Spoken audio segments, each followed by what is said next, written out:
신앙과 아카데미라 목회에 대한 특별 집회 다음 어머니 말씀 훈도하겠습니다.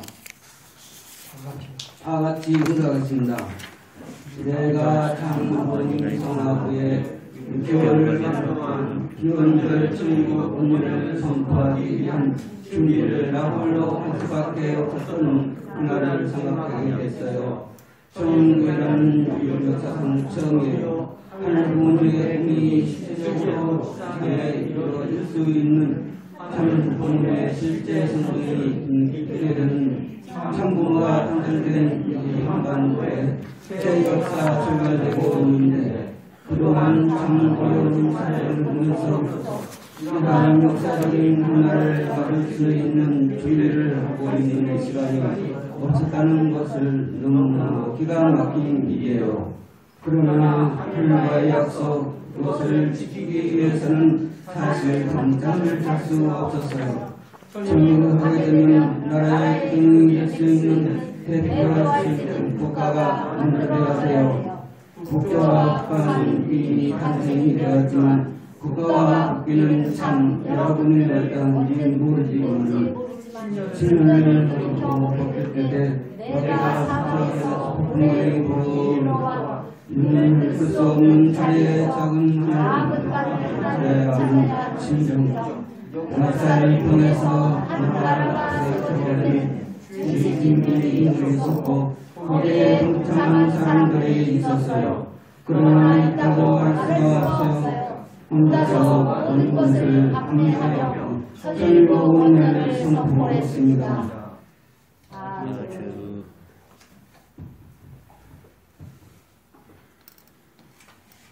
말씀 참사랑과 수리적인 하늘 부모님 이창훈 목사님 말씀 주시겠습니다.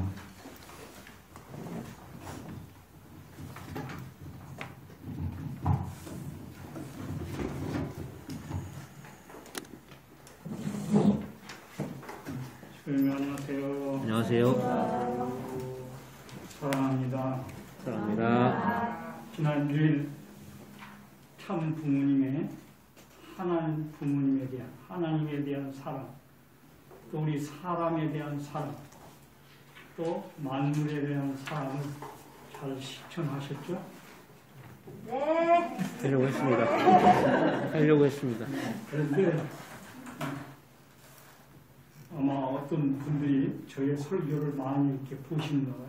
그래서 그분 중에서 몇 분이 저한테 아주 문자가 왔습니다. 사랑한다는 거 알겠다.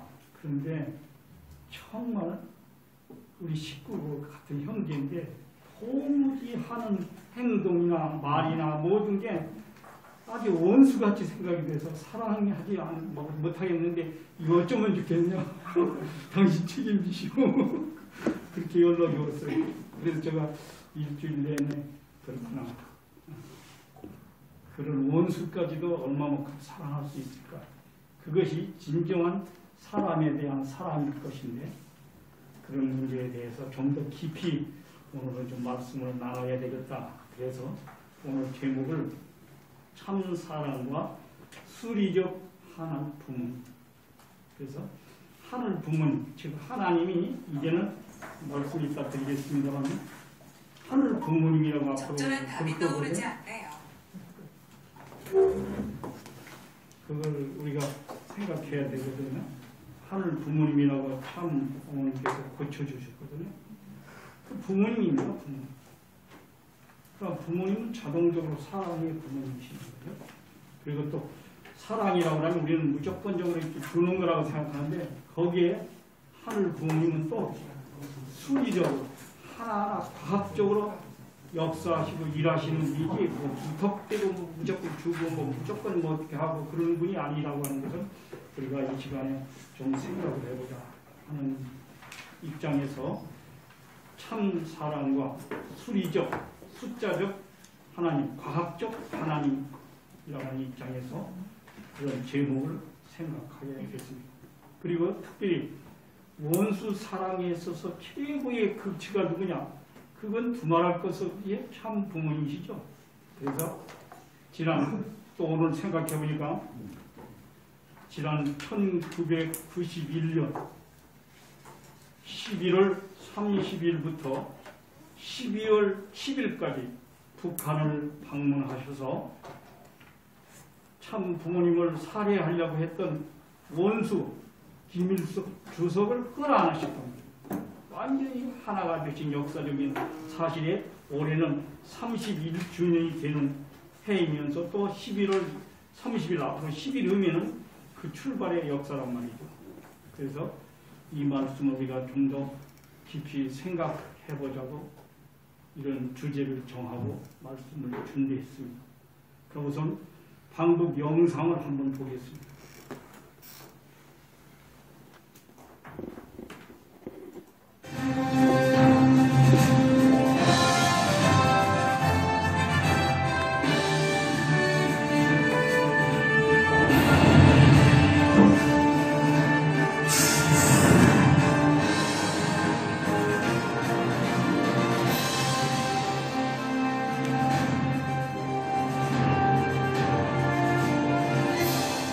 통일교 창시자인 문선명 총재가 오늘 새벽 92살의 일기로 별세했습니다.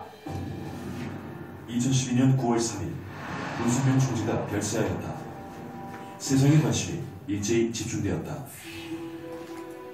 조문 행렬 또한 끊임없이 이어졌다.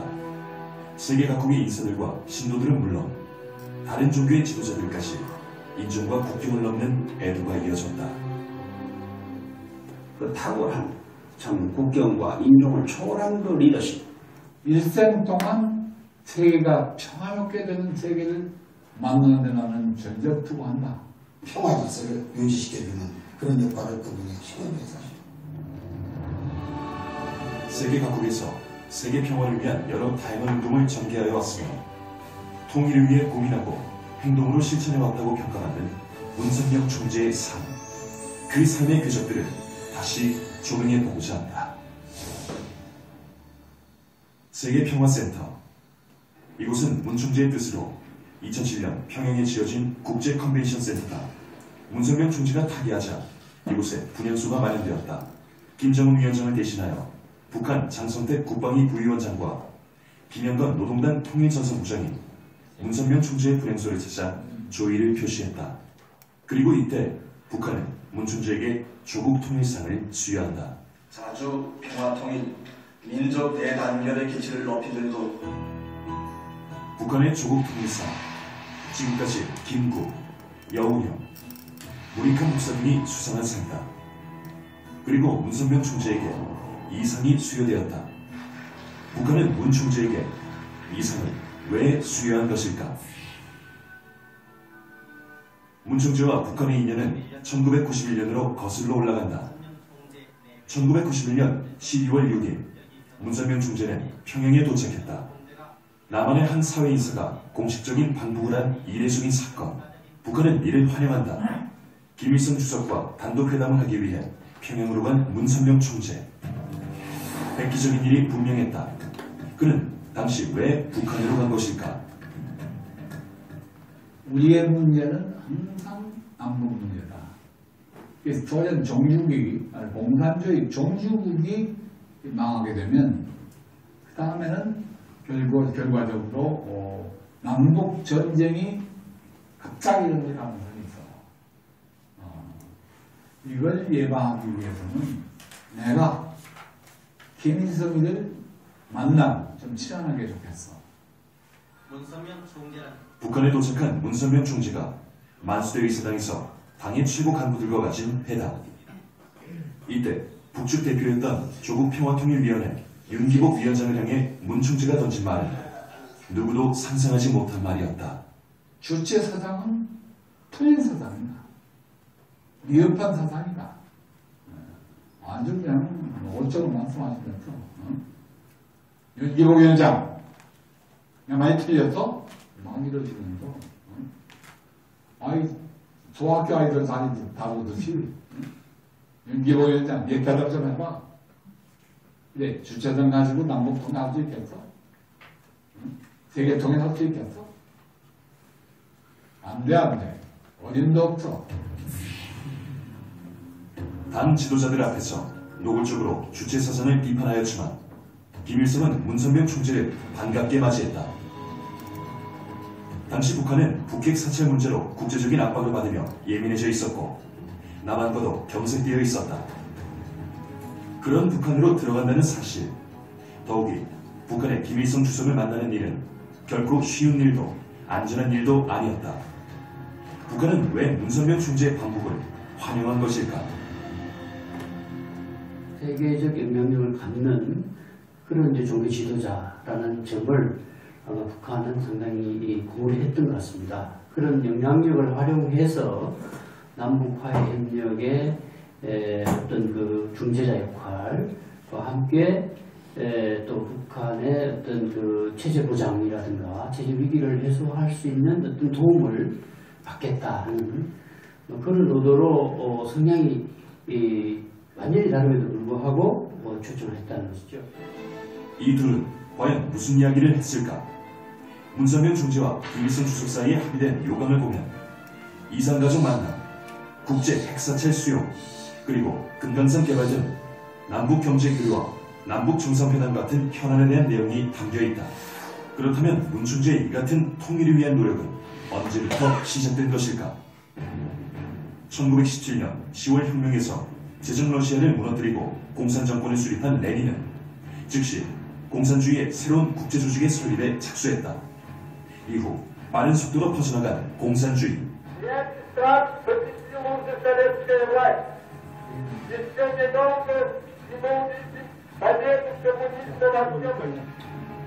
(1920년대) 중국 공산당의 활동이 본격화되기 시작했어요. 원래 한 7분 정도 되는 거였는데 그 부분까지는 보겠습니다. 여기 보신 것처럼 원숭이나 참부모님은 승공, 공산주의를 이긴다.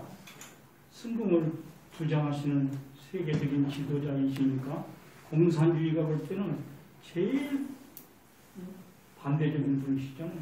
그렇기 때문에 김일성이 주석은 미국에 계실 때도 참 부모님께서 언제든지 살해하려고 그런 살해범들을 이렇게 밀파를 하고 그랬는데도 그게 다 탈로가 나고 이렇게 잡히고 그랬었거든요.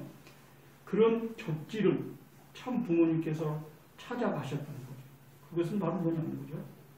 자, 참 부모님께서 미국의 벨베데에 계시면서 갑자기 내가 하와이에 가서 특별히 기도를 해야 되겠다 그렇게 말씀을 하시더라는 겁니다. 그래서 밑에 식구들이 준비하는 모든 식구들이 하와이로 가실 것인가? 하와이는 여름 더운 곳이잖아요. 그런데 갑자기 참 부모님께서는 겨울옷을 싸라고 그렇게 하시더라고요. 그래서 계속 겨울옷을 싸시더라고요. 그래서 더운 하와이로 가시는데 왜 겨울옷을 싸라고 하시는지 영문을 몰았다는 거예요. 그것은 참 부모님께서는 북한에 들어가실 때가 11월 30일부터 12월 6일까지니까 겨울이잖아요. 그러니까 거기를 가시기 위해서 하와이를 가셔서 40일 동안 특별 정성을 들이시려고 그렇게 하셨다는 거죠. 그래서 우리는 방북을 하셨다는 거 말이지 그 전에 40일 기간 동안 참 부모님께서는 하와이에서 특별한 정성을 들이셨다고 하는 사실을 알아야 됩니다. 또 최근에 제가 알았는데 그때 40일 정성을 들이실 때 참 부모님 양이분께서 물속에 들어가서도 바다 물속에서 계속 그렇게 계시는 그런 특별한 정성을 들이셨답니다. 그러니까 우연히 그렇게 김일성 주석이 참 부모님을 받아들이고 또 참 부모님께서 가셔서 모든 일이 잘 되고 그것이 있기 이전에 참 부모님께서는 지극한 정성을 들이시고 그렇게 가셨다는 사실을 알지 않으면 안 됩니다. 그래서 아까 말씀을 드린 것이 결국 1991년 11월 30일부터 12월 7일까지 방북을 하셨단 말이죠. 그래서 작년이 30주년이고 올해가 이제 31주년이 되는 거예요. 그러니까 앞으로 이제 10일 후면 방북하신 첫날이 되는 겁니다. 그래서 오늘 이 말씀을 저와 함께 나누려고 한 것입니다. 자, 그림 보시고. 원래 이렇게 계획되어 있는 것이 아니었다는 겁니다. 원래 국가 정상도를 만들려면 양 국가에서 프리토리아에서 서로 우리 대통령은 어디에 쓰고 그리고 반대편 대통령은 어디 쓰고 몇 脚 발짝을 걸어가서 어떻게 해서 압수를 하고 어떻게 사진을 찍고 그런 걸 미리 다 계획해서 왔다 갔다 해가지고 조율해서 결정이 돼서 한다는 겁니다. 그러면 참 부모님께서 김일성 주석을 만날 때 그걸 조율했느냐 그게 전혀 없었던 겁니다. 생각해보세요. 그래서 제가 몇 번 말씀을 드렸지만 저는 박보희 총재님께서 직접 저한테 들려주신 얘기를 알고 있거든요. 그래서 처음에 가셔서 저렇게 만수대 국회의사당에서 주체사상, 인간적인 사상 갖고는 안 된다. 하나님 교육을 해야 된다고 말씀하니까 그 준비하는 요원들이 말이야 얼마나 불안해하고 저분을 주석과 만나게 하면 안 되겠다고 계속 만나는 것을 일정을 미루고 있었다는 겁니다. 그러면서 그냥 금강산이나 구경하시고 그냥 가시라고 이렇게 계속 안내를 했대요. 그때 아버님께서는 무슨 소리냐 나는 주석과 만나가지고 남북 통일 문제를 해결하고 왔지 뭐 금강산 구경하러 온 것도 아니다. 내 고향을 방문하러 온 것도 아니다. 계속 말씀하시니까 끝까지 이제 조율이 안 되는 상황이 있었는데 그런 비화가 들려옵니다. 이제 계속 분명히 김일성 주석이 생각을 해보니까 밑에 있는 사람들은 주석과 만나게 할 수는 없는 상황이 됐고 그래서 계속 이제 만나지 않게 하려고 하는데 김일성 주석이 어느 날 그러다는 거죠. 아니 분명히 문 목사냐는 분이 오셨다는데 왜 아무런 연락이 없냐? 그러니까 그동안 오셔서 하셨던 모든 걸 녹음한 것을 들려드리고 보십시오. 이런 분을 어떻게 만나게 합니까?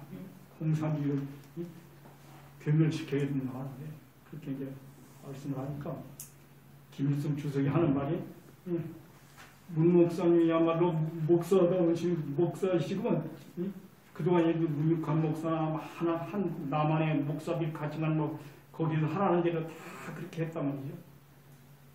그런데 참부모님이 그런 말씀을 듣고 너무 감동을 해서 그런 분 같으면 내가 만나야 되는 거 아니야. 그렇게 호령을 하셔가지고 그렇게 극적으로 만나게 결정이 됐다. 그 결정된 장소도 그 영빈관이 여러 군데 있대요. 북한에. 근데 마전 영빈관이라고 바로 흥남 감옥 바로 옆에입니다. 흥남 옆에가 마전 영빈관인데 거기서 만나도록 하라고 이렇게 다 김일성 주석이 다 계획을 세우고 그렇게 했다는 거죠. 왜냐하면 벌써 참 부모님이 흥남 감옥에 사셨다는 것을 알아서 거기에 오시면서 그런 것을 해상하실 수 있도록 그런 기회도 베풀고 그렇게 했다는 거죠. 그래 이게 만나는 날 차를 타고 박보희 총재님 모시고 가는데 그 마전 그 영빈관에 문이 이렇게 양쪽으로 쫙 열려답니다.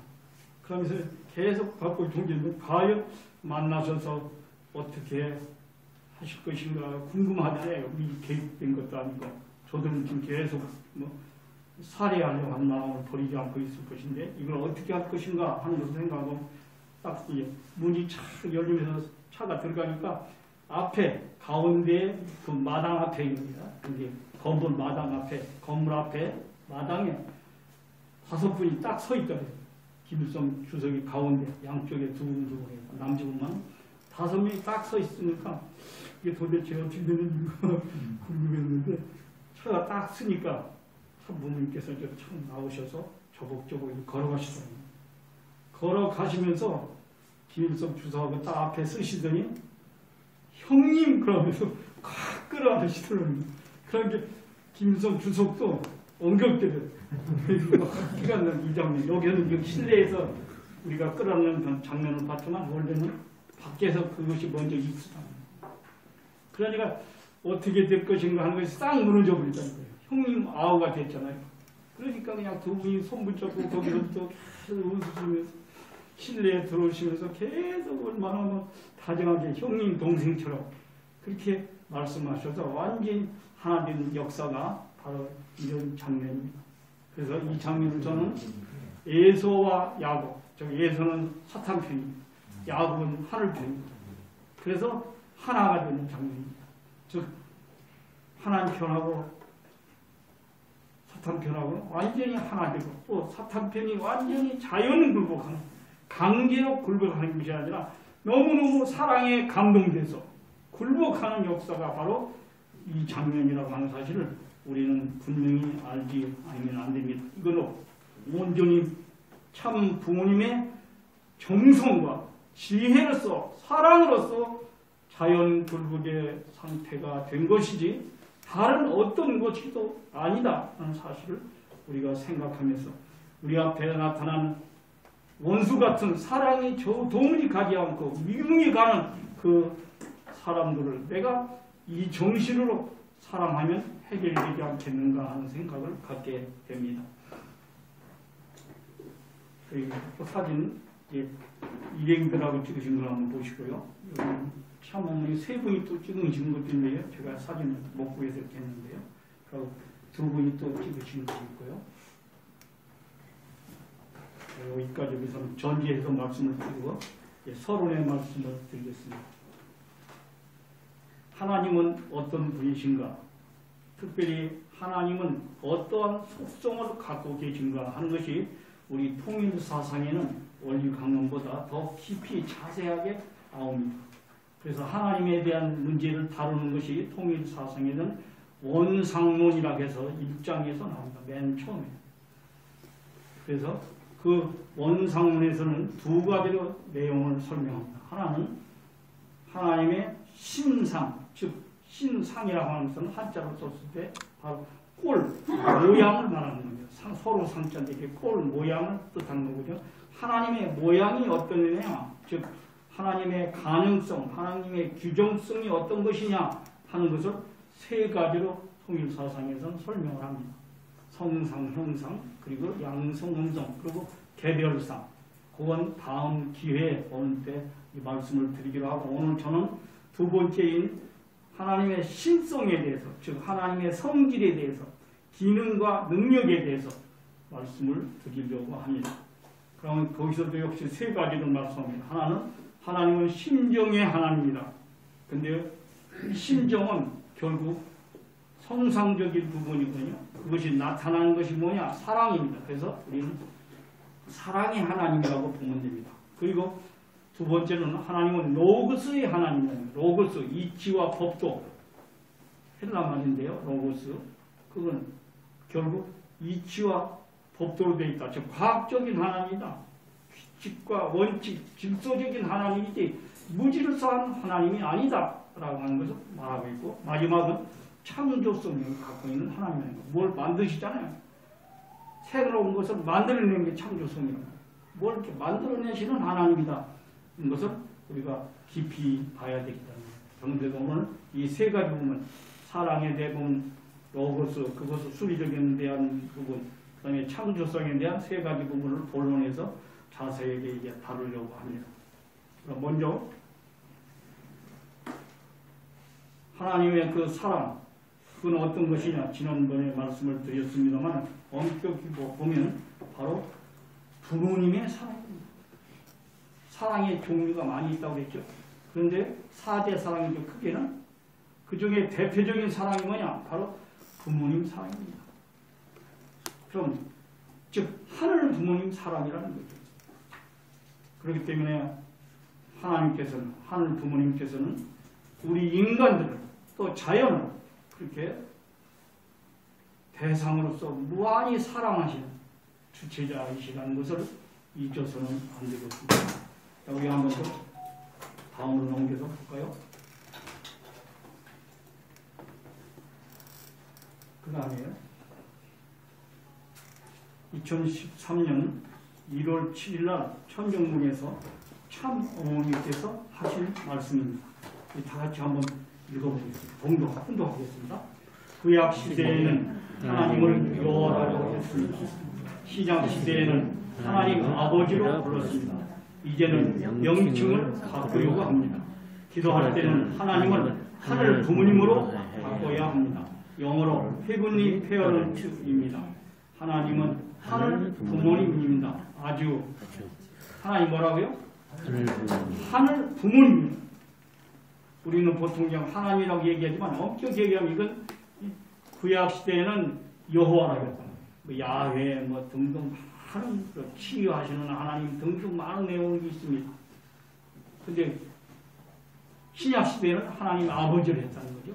그러나 지금은 성약 시대고 지금은 참 부모님을 존중하고 나가는 시대이기 때문에 특별히 하늘 부모님이라고 하자 그렇게 분명히 말씀하십니다. 그래서 영어로는 헤븐리 페어런트 복수가 아닙니다. 단순히 원래 페어런트 양 부모님 우리가 페어런트라고 하거든요. S를 붙여서. 근데 여기서는 분명히 하나님 한 분을 나타내면서 아버지 어머니를 상징하는 것이다. 이 입장에서 그렇게 단수로 쓰신 것 같아요. 헤븐리 페어런트라고 하늘 부모님입니다. 한 분으로 표현되지만 결국 아버지 어머니가 계신 부모님이시다 하는 것을 확실히 알아야 되겠습니다. 그럼 이제 다시 위로 올라가서요. 자, 그러면서 하나님이 뭐라고요? 결국은 위로 올라가요. 결국 하늘 부모님, 우리들의 부모님이 계시잖아요. 우리 부모님처럼 바로 우리 자식을 우리가 낳아서 기르잖아요. 마찬가지로 하늘 부모님, 하나님께서는 우리 인류와 만물의 모든 존재 부모님으로 계신 분이라는 거죠. 그리고 우리는 진정 하늘 부모님의 참 자녀라는 거죠. 그럼 부모 자녀는 뭡니까? 사랑으로 연결되어 있습니다. 하늘 부모님께서는 우리 육신의 부모님을 생각해 보세요. 얼마나 사랑해 주셨습니까, 우리를. 그러나 우리는 자녀로서 효정을 돌려드리는 거죠. 효자로서의 정을 돌려드리는 게 효정이죠. 그죠? 효성스러운 마음을 다 돌려드리는 거죠. 그 부모님이 나를 사랑해 주시면 주시는 것 이상으로 나는 또 돌려드리려고 하는 입장에 있다는 것을 잘 알 수가 있죠. 자, 그렇기 때문에 이제부터 하나님을 멀리 생각하지 말고 어떻게 해요? 바로 우리 인간 육신의 부모처럼 우리를 사랑해 주시는 분이시다라고 하는 입장에서 하나님을 대하고 가야 되겠다고 하는 것입니다.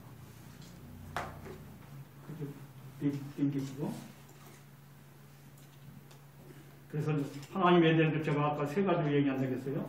먼저는 사랑에 대한 문제, 두 번째는 수리적인 부분에 대한 것, 또 세 번째는 창조성에 대한 부분입니다. 그래서 먼저 이제 우리가 하늘 부모님에 대한 내용, 그것을 말씀을 이제 드렸고,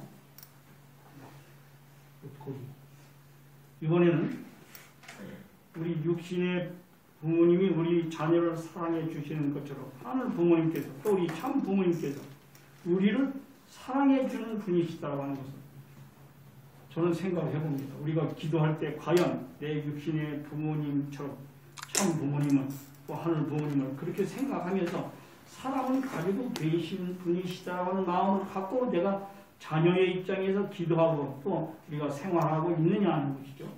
그러나 진정 우리가 그 마음을 회복하고 살아야 된다라고 하는 것이 참 어머님께서 특별히 가르쳐 주신 하나님이 하늘 부모님이다. 우리들의 살아계신 부모님이라고 하는 사실을 분명히 알아야 되겠습니다. 그럼 부모님은 사랑을 빼놓고는 얘기할 수 없다는 거예요. 우리가 항상 하나님께 기도하거나 하나님을 생각할 때 바로 사랑이 넘치시는 분이시라고 하는 것을 늘 느끼고 우리들이 생각을 해야 되겠다는 것입니다. 두 번째로 사랑은요 성장하는 것입니다. 하나님도 커왔다는 겁니다. 하나님이 어떻게 커왔나? 원래는 점으로부터 시작했다는 겁니다. 그래서 참 부모님은 그런 말씀을 하십니다. 하나님이 완전하다. 그러나 사랑만큼은 대상이 없으면 느끼지 못하시는 분이시다. 그렇기 때문에 하나님께서는 사랑을 느끼고 싶으신데 대상이 없으면 안 되니까 그런 자녀로서 우리를 대상으로서 창조를 하신 것이라는 거죠. 그럼 우리가 자녀를 길러봐서 알잖아요. 우리 자녀들 길러봤을 때 만약에 자녀가 5살짜리다. 그럼 부모가 어떻게 돼요? 너는 5살이고 나는 뭐 50살이니까 그렇게 대합니까? 아닙니다. 내가 5살의 아기의 심정으로 돌아가서 그와 같이 소꿉장난을 하고 그와 같이 이렇게 하나가 돼 가신다는 거죠. 그것은 뭐냐면 자식이 커갈수록 거기에 맞춰서 부모도 사랑을 주신다는 거예요. 그래서 사랑이 자녀의 단계에서 그것도 3살짜리, 4살짜리 이렇게 쭉쭉쭉 커온다는 사실을 알 수 있다는 겁니다. 사랑은 눈에 보이지 않습니다. 그래서 외부로부터, 상대로부터 자극이 오지 않으면 있어도 없는 것이나 마찬가지입니다.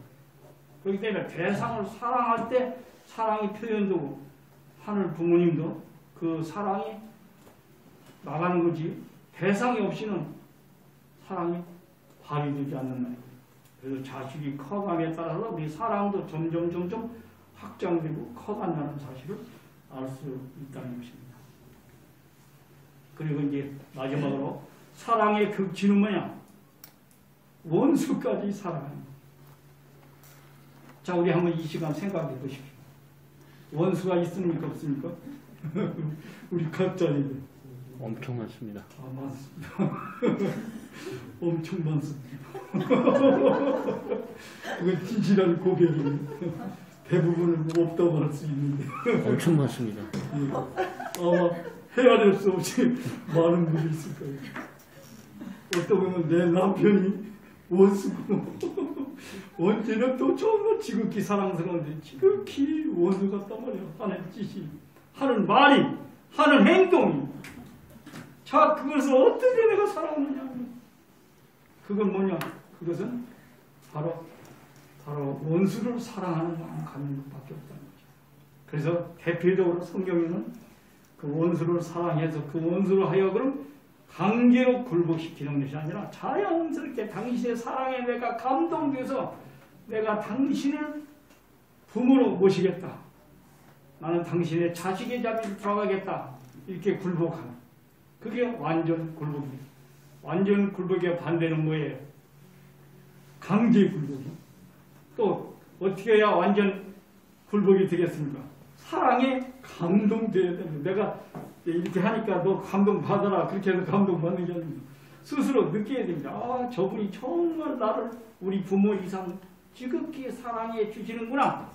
그 감동에 내가 정말 저분을 내 부모 이상 사랑해야 되겠다는 마음으로 바뀌어질 수 있다는 거죠. 그래서 우리가 그런 원수 사랑의 극치가 그냥 자연 굴복인데 그것도 두 가지입니다. 성서에 나와 있는 것을 보면 우리는 앞에서 본 참 부모님께서 김일성 주석을 만나서 의형제를 맺으신 것. 이것이 바로 가인 아벨의 하나됨, 즉 하늘편과 사탄편이 하나 된 역사적인 원수를 사랑한 모델이라는 것이죠. 그래서 끌어안을 때 형님이라고 누구도 그 생각을 못했는데 1912년 4월 15일 양력입니다. 생일이거든요. 참 아버님은요 1920년 음력 철력 1월 6일이 생일이시잖아요. 그렇기 때문에 인간적으로 봐도 8살 형님이라고 합니다. 그러니까 그렇게 당신께서 결정을 하신 거죠. 감히 생각해서 원수를 어떻게 형님이라고 부를 수 있습니까?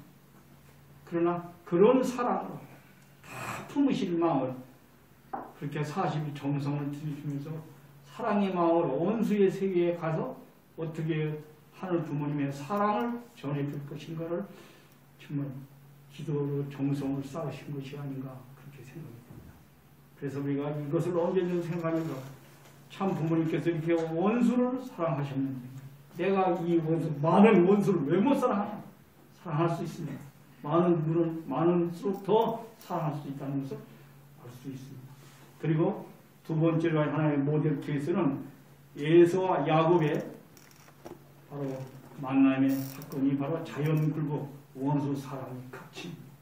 아주 창세기 32장부터 33장에 잘 나와 있습니다. 여러분이 아시는 대로 원래 에서와 야곱은 쌍둥이입니다. 그래서 이제 아버지는 에서를 사랑했습니다. 어머니 리브가는 야곱을 사랑했습니다. 그리고서 이제 원래는 장자에게 축복을 해야 되게 돼 있죠. 그래서 아버지 내가 이제 장자에게 축복을 해줘야 되겠다. 그러니까 염소를 잡아다가 고기를 묘에 가져와라. 그렇게 얘기하니까 이 이야기를 어머니가 들었습니다. 그래서 아무래도 장자의 축복은 야곱이 받는 게 좋을 것 같아서 야곱이를 설득을 했습니다. 이게 모자 협정입니다. 어머니 역할이 참 중요한데 굴복시키는 거예요.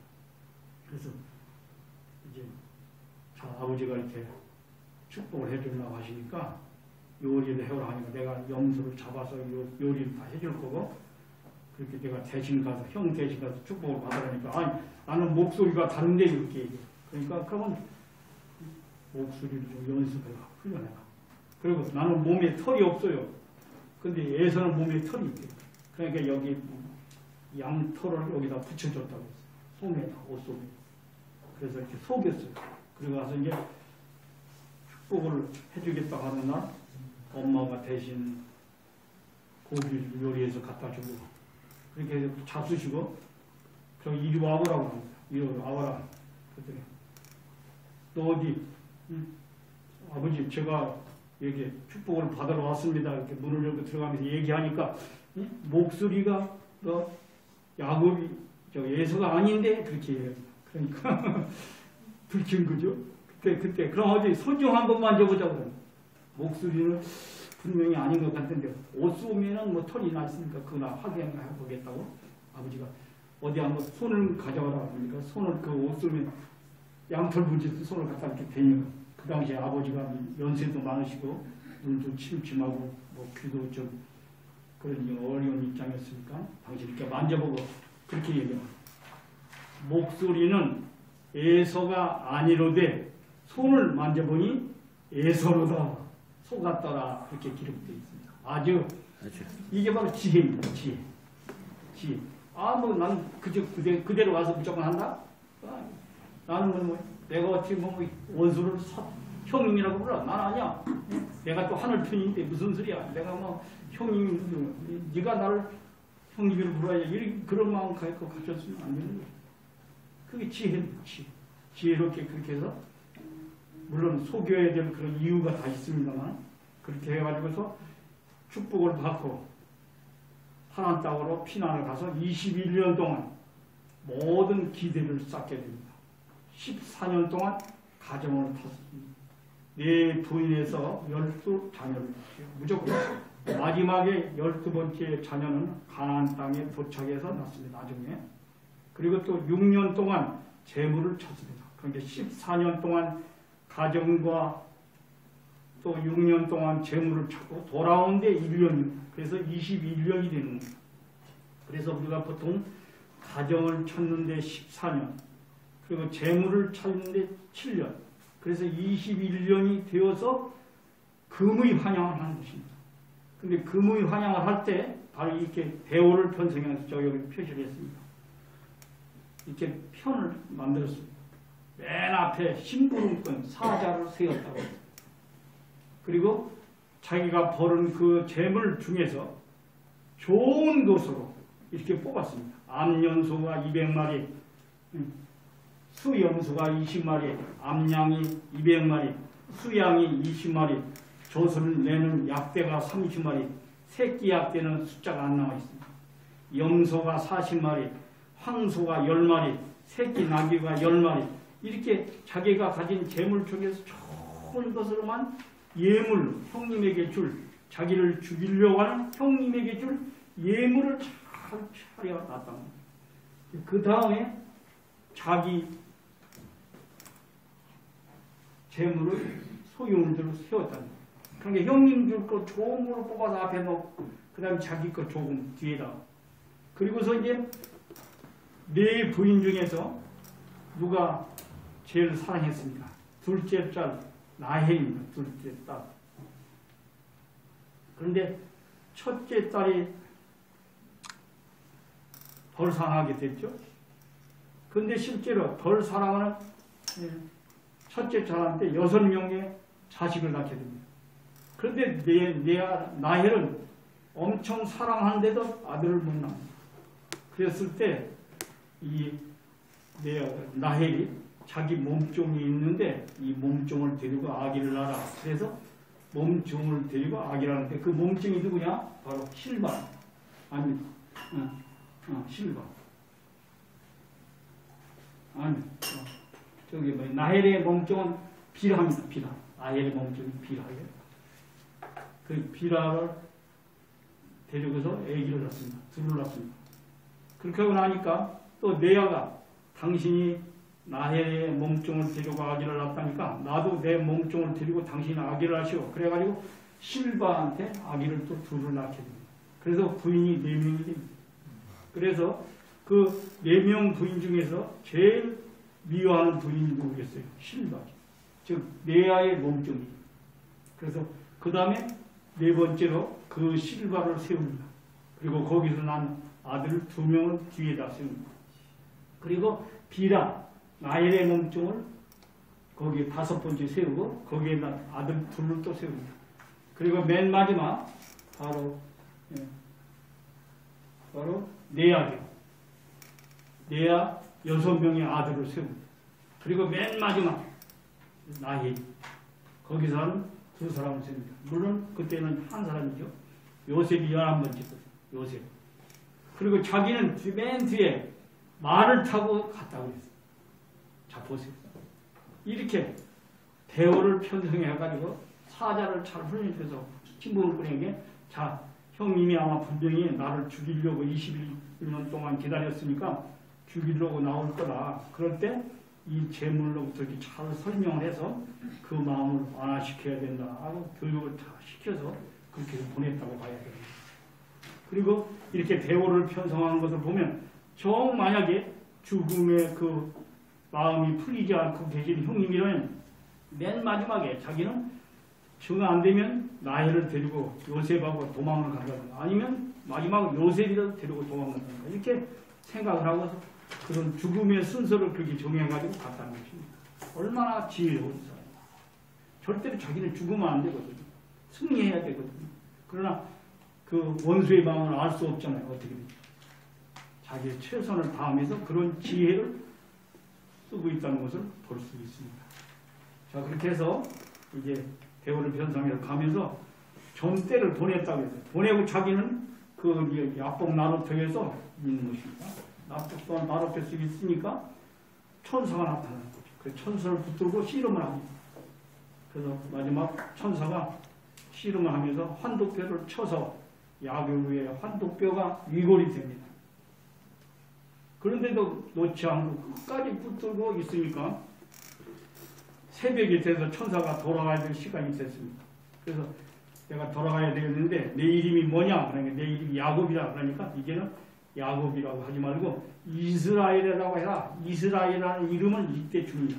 그래서 창세기 32장 25절에는 환도뼈가 위골됐다는 사실이 나오고 28절에는 이스라엘이라는 칭호를 받았다는 내용이 나옵니다. 그것이 지금 오늘날까지 이스라엘 민족의 이름이 되는 거예요. 국가 이름이 되는 거예요. 이스라엘. 그래서 원래 뜻은 하나님과 겨루어서 이겼다는 뜻이고 또 우리 재림론에서는 승리했다는 위너 승리자라는 뜻이랍니다. 이스라엘이라는 뜻이요. 내가 바로 사탄과 싸워서 이겼다. 저기 영적인 사탄과 싸워서 승리했다. 그런 토대오에서 마지막 실체 사탄이 누굽니까? 형님 에서입니다. 에서를 맞으러 가는 것입니다. 자, 그럼 보세요. 에서의 마음이 죽이고 싶은 마음이 있었다라고 하면서 표현하는 것이 창세기 33장 1절에 보면 에서가 동생이 하란에서부터 왔다 하는 소문을 들으니까 400명의 군대를 데리고 나왔다고 해요. 생각해보세요. 아, 내가 너를 지금까지 죽이려고 기다렸는데 너 잘 왔다. 이제야말로 내가 오늘 복수하는 날이라고 생각을 하고 나간 거 아니냐. 그렇게 볼 수 있는 거죠. 400명의 사람을 데리고 나왔다는 거예요. 그래서 이제 형님의 얼굴하고 맨 뒤에 가다 이제 거의 보이는 지경이 되니까 보세요. 이게 바로 원수를 굴복시킨 방법입니다. 야곱이요. 말에서 내렸어요. 그리고 뚜벅뚜벅 걸어서 진 맨 앞으로 왔습니다. 거기 형님 앞에서 바로 땅에다가 7번 절을 했다. 아주 경배를 그렇게 먼저 끌어안고 굴복하는 형식을 취하셨잖아요. 그리고 그렇게 보세요. 그 많은 재물을 드디어 거기에 또 제수들하고 또 조카들이 저렇게 오지요. 그러니까 보세요. 형님이 왔더니 형님 앞에 와서 굴복 절을 하기요. 그러니까 마음이 점점 녹아들기 시작해서 마침내 죽이고 싶은 마음이 싹 없이고 끌어안게 되는 거죠. 즉 달려와서 예수가 달려왔다고 했어요.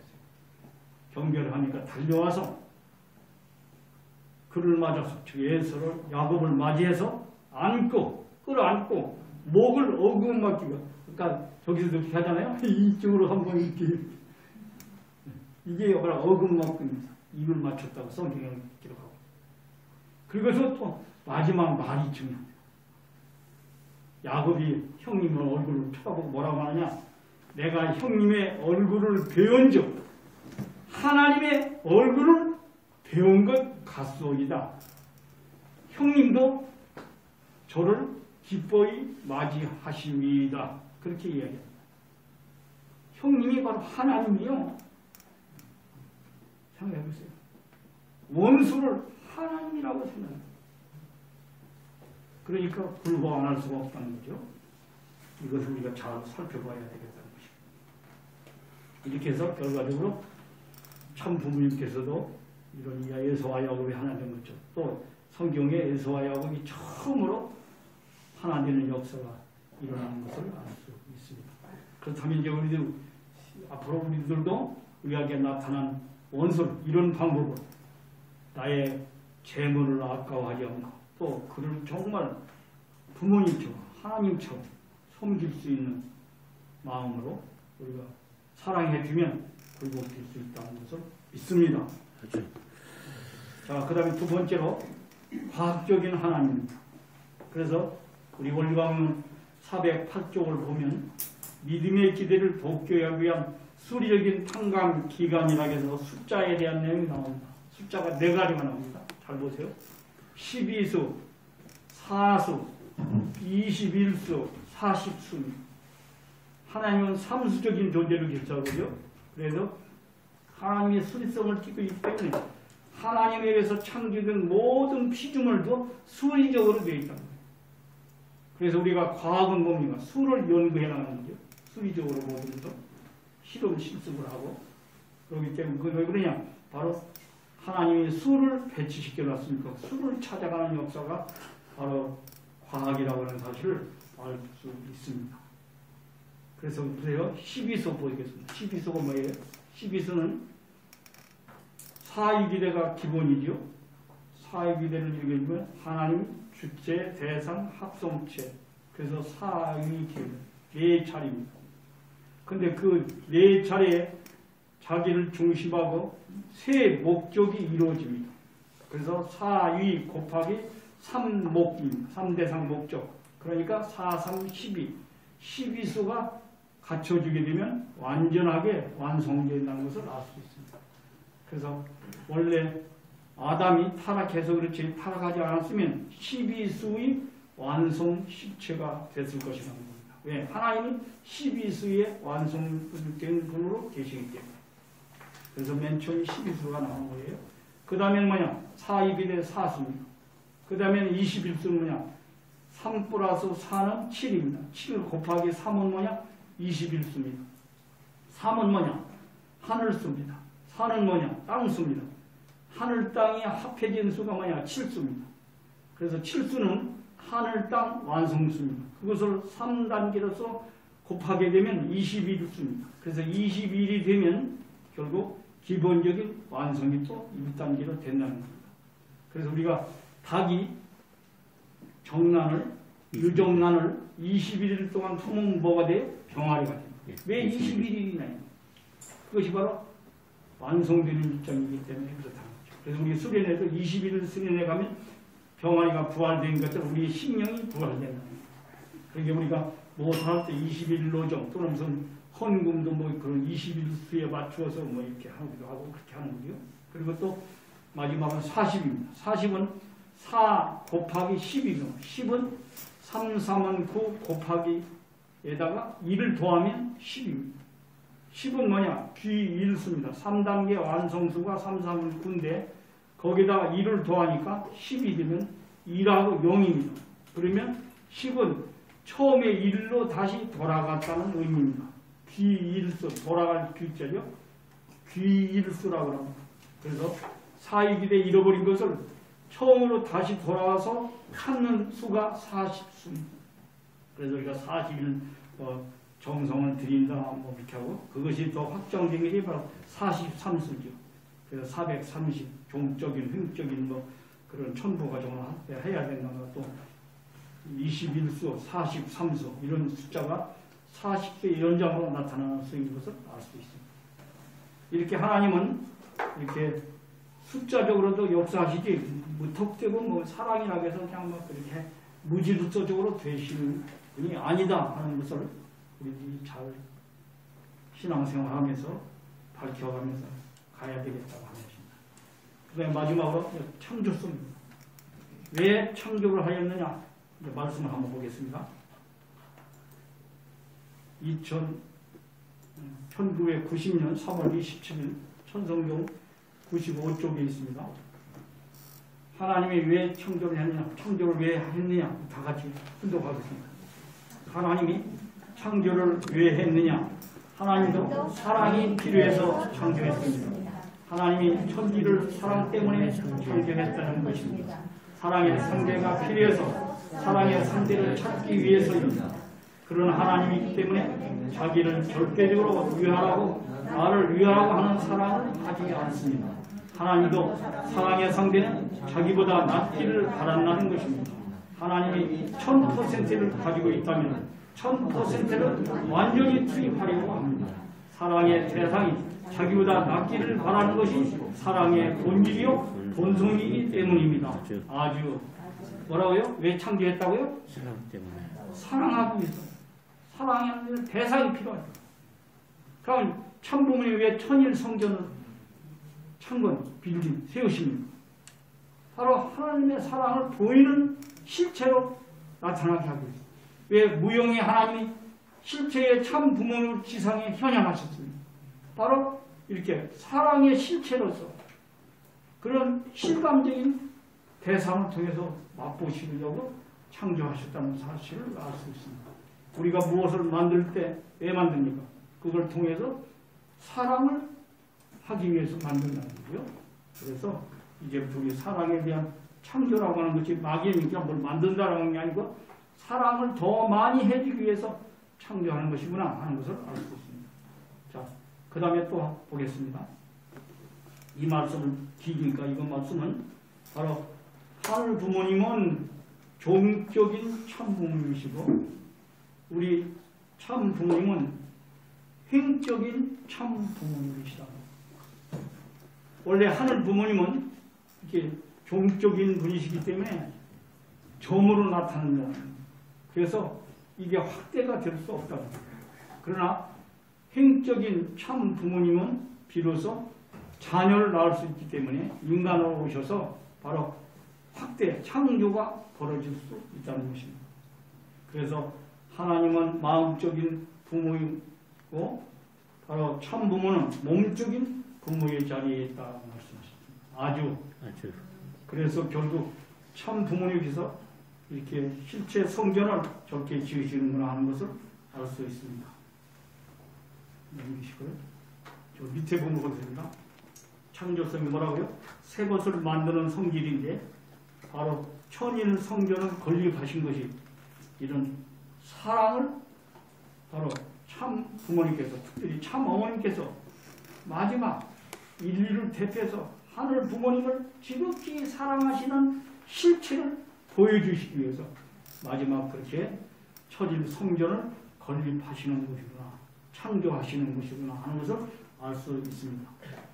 그 천일 지원절을 맞이할 때 참 아버님 성화하시고 난 후에 나는 홀로 결정을 하셨다는 거죠. 그 밤잠을 주무시지 못하셨다는 거죠. 그걸 하루에 두세 시간밖에도 못 주무시면서도 그 밤잠도 설치시고 계시다는 겁니다. 그리고 사막에서 당신의 심정을 너무 잘 표현했습니다. 우리 자서전에 참어머니 자서전에 나오는 말씀이죠. 사막에서도 모래 폭풍이 불어올 때 눈을 뜰 수 없는 지경인데 작은 바늘 하나를 찾는 심정으로 지금까지 하늘 성경을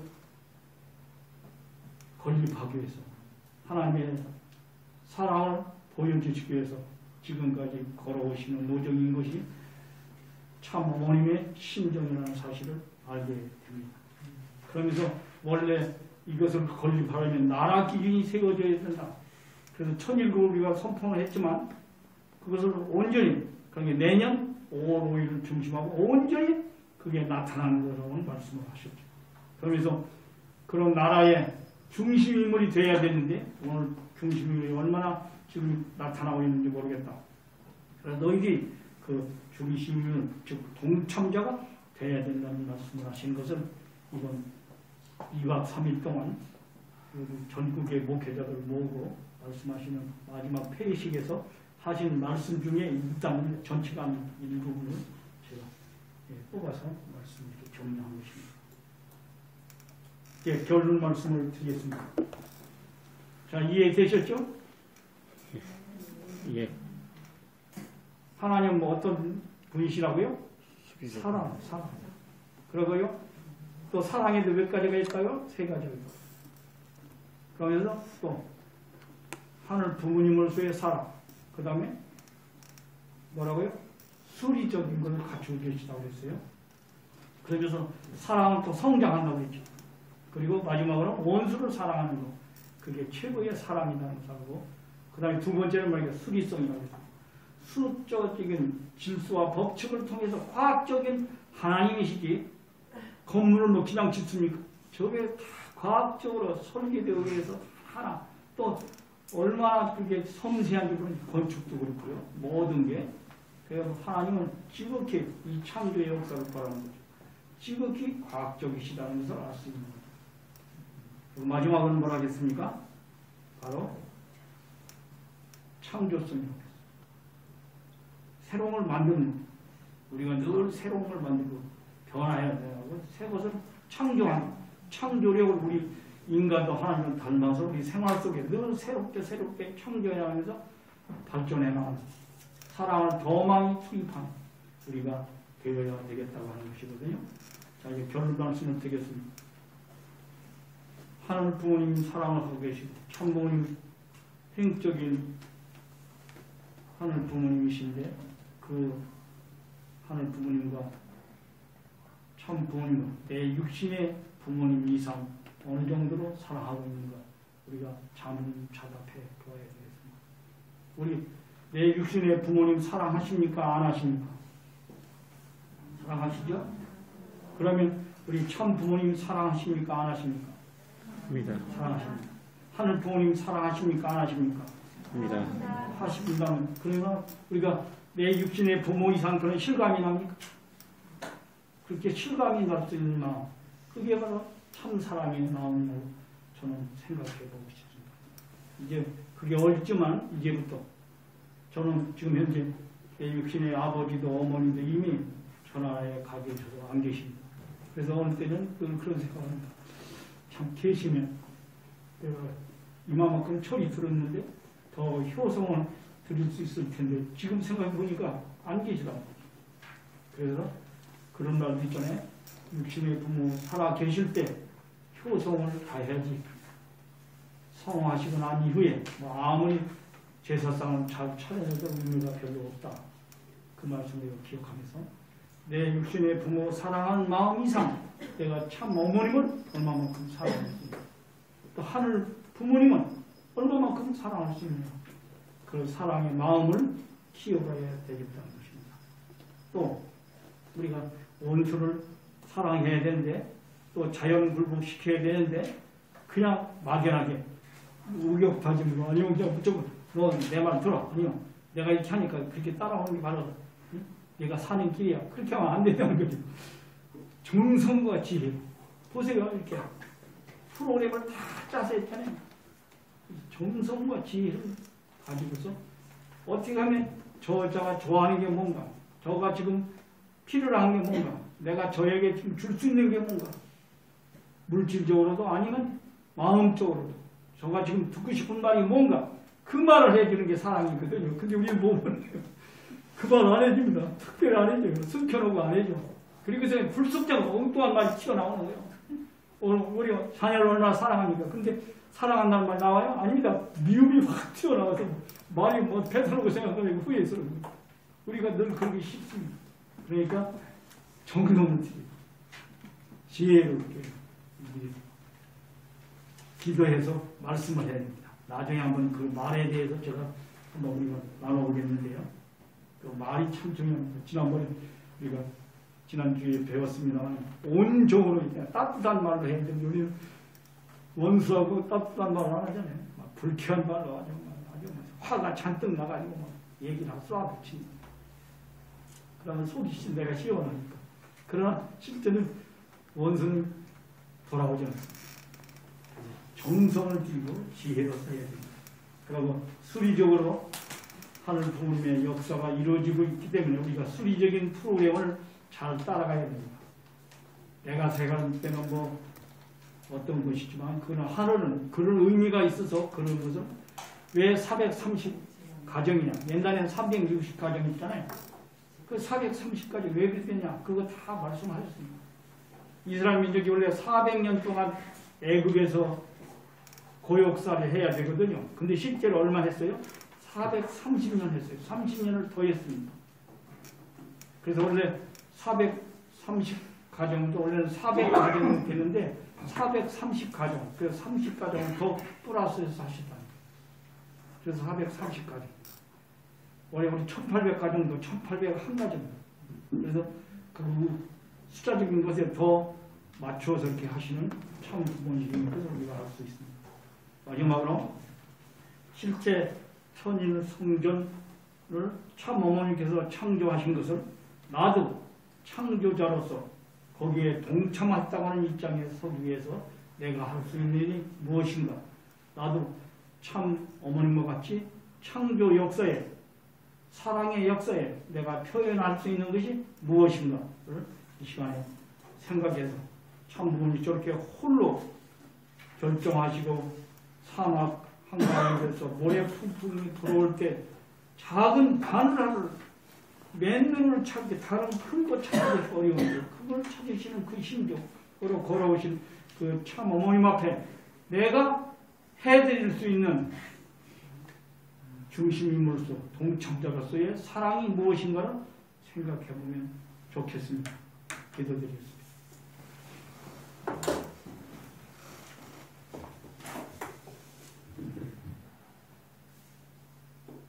존귀하신 하나님 부모님, 승리하신 천지인 참 부모님, 감사합니다. 사랑합니다. 저희들이 참 부모님의 하나님 부모님 사랑, 인간 사랑, 만물 사랑을 해보려고 노력하며 지난 일주일 동안 살아보니 이 앞에 너무나 원수 같은 사람들이 많아서 때로는 하나님도 미워지고 때로는 참 부모님도 미워지는 때가 있어서 저희들이 온전히 사랑하지 못했던 것을 고백하면서 다시 한번 참 부모님께서 원수 김일성 주석을 어찌 사랑하셔서 31년 전에 11월 30일 북한 땅을 찾아가셔서 그렇게 엄청난 사랑과 또 정성으로 퍼부어 주셔서 그를 자연굴부시켰던 역사적인 날을 저희들이 생각하면서 저희 앞에 많은 그 원수들을 정성과 지혜로 꼭 굴복을 시켜서 참부모님 앞에 승리의 업적을 말씀드리겠습니다. 그 정신으로 살아가겠습니다. 야곱이 에서를 사랑했던 것처럼 그 이상의 심정을 가지고 저희들이 내 앞에 나타난 모든 사탄편 세력들, 사탄편 사람들 상대하면서 가겠습니다. 이끌어 주시옵소서. 하늘 부모님 같은, 육신의 부모님 같은 넓은 사랑, 죽어도 또 주고 싶은 사랑, 죽어도 받을 것을 예상하지 않고 잃어버리는 사랑, 저희들이 갖는 참 사랑의 주인공이 되겠습니다. 허락하여 주시옵소서. 또 마지막 참 어머니께서 통일 실체 성전을 세우시는 대역사에 우리들의 창조자로서의 중심인으로서의 동참자로서의 사랑을 부탁하고 계십니다. 우리의 작은 사랑을 거기에 보태드려서 대리석 한 장이라도 붙일 수 있고 거기에 내 작은 정성이 성전의 한 모퉁이를 채울 수 있는 저희들의 입장이 되도록 현실은 부정적이지만 긍정적인 마음을 갖고 우리의 환경권을 만들어가고 승리하는 저희들이 되겠습니다. 그럴 때 하늘 부모님을 위해서 저희들이 무조건적으로 드릴 때 그 이상의 것이 돌아온다는 것을 믿사오니 그 마음을 갖고 최선을 다하겠다는 마음을 갖고 된다는 마음을 갖고 긍정적인 마음을 갖고 달려가는 한 주간이 될 수 있도록 허락하여 주시옵소서. 특별히 이제 반복 31주년이 되는 이번 이제 11월 30일부터 12월 7일까지의 기간 동안 승리자의 마음을 갖고 실천하는 과천재단의 모든 식구님들 되기를 간곡히 바라면서 했던 그동안에 불편했던 강제 구국식조했던 우리들의 완력을 거두고 참 사랑의 포근한 마음을 갖고 돌아가는 이 시간이 되겠습니다. 정성 들이는 저희들이 되겠습니다. 지혜롭게 여기는 저희들이 되겠습니다. 함께해 주시옵소서. 축복 중심가정 이청의 이름으로 간곡히 보고드리고 아뢰사옵나이다. 아주